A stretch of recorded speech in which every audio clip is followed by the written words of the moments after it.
24 वर्षों बाद कांग्रेस अध्यक्ष के पद की को लेकर के चुनाव होने जा रहा है और इस चुनावी मैदान में मल्लिकार्जुन खड़गे और शशि थरूर मौजूद हैं। और इसको लेकर के जो झारखंड की अगर बात करेंगे तो झारखंड से 319 डेलीगेट वोटिंग करेंगे। 17 अक्टूबर को ये वोटिंग होने जा रही है और 19 अक्टूबर को रिजल्ट सामने आएंगे।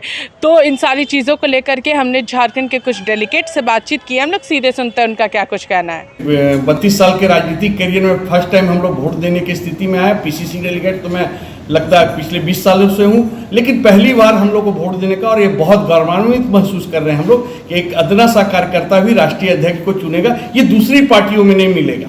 भारतीय जनता पार्टी बोल रही है कि अध्यक्ष नाम मत कर। आप लोकतांत्रिक तरीके से जो वोट हो रहा है उसके अलावा आप अपना देखिए कि किस तरह से आपने लोगों को, अपने अध्यक्ष को सिर्फ 2 आदमी के कहने से बैठाते हैं। तो ये मानना है हम लोग का कि हमारी पार्टी लोकतांत्रिक है और आने वाले दिन में नेता तो हमारे राहुल गांधी ही रहेंगे, जिसको हर पूरा देश मानता है और हम जैसे कार्यकर्ता मानते हैं। लेकिन अध्यक्ष का चुनाव है, हमारा दायित्व बनता है कि हम अपने मन से वैसे आदमी को चुने जो कहीं ना कहीं कांग्रेस के संगठन को राहुल गांधी जी के सोच और दिशा में आगे बढ़ाए। देखिए, इससे पहले सीताराम केसरी जी भी थे, वो भी उनके समय भी चुनाव हुआ था और वो लास्ट चुनाव था इनका, और इस बार भी चुनाव हो रहा है। अध्यक्ष जो बनेगा वो कांग्रेस माइंडेड रहेगा, कांग्रेस के ही कांग्रेसी रहेंगे। इसलिए गांधी परिवार से कोई अंतर नहीं है, वो रहे नहीं रहे, कांग्रेस के जो संविधान है, कांग्रेस का जो नियम है, कांग्रेस का जो तरीका है, उसी के अनुरूप वो काम करेंगे।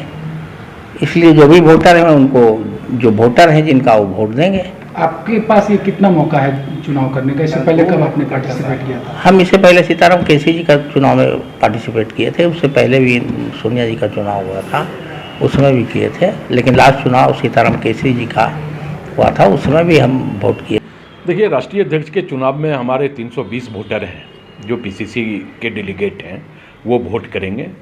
वोटिंग प्रदेश मुख्यालय में होगी और एआईसीसी के द्वारा नियुक्त ऑब्जर्वर के देख रेख में प्रदेश कांग्रेस कमेटी में बैलेट पेपर से ये वोटिंग की प्रक्रिया शुरू होगी।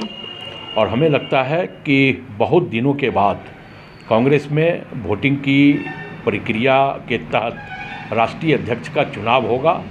इससे एक जो जनमानस के बीच जो एक भ्रम की भी स्थिति थी वो भी दूर होगी और राष्ट्रीय अध्यक्ष का चुनाव पूरी तरह लोकतांत्रिक और पार्टी के नियमों के तहत चुनाव जो है यहाँ संपन्न करवा लिया जाए। तो आपने यहाँ पर 2 डेलीगेट्स को सुना और साथ ही साथ कांग्रेस प्रदेश प्रवक्ता राकेश सिन्हा को भी सुना। उन्होंने इस चुनावी प्रक्रिया के बारे में बताया, आखिर किस तरीके से चुनावी प्रक्रिया हो रही है। और साथ ही साथ उन्होंने कहा कि दोनों ही नेता काफ़ी बड़े नेता हैं और दोनों के बीच काफ़ी बेहतरीन मुकाबला होगा अध्यक्ष पद को लेकर के। और 19 तारीख को पता चलेगा आखिर कौन अध्यक्ष बनते हैं कांग्रेस के। इसी के साथ देखते रहिए लाइव लगातार। प्राची से मैं पूजा, नमस्कार।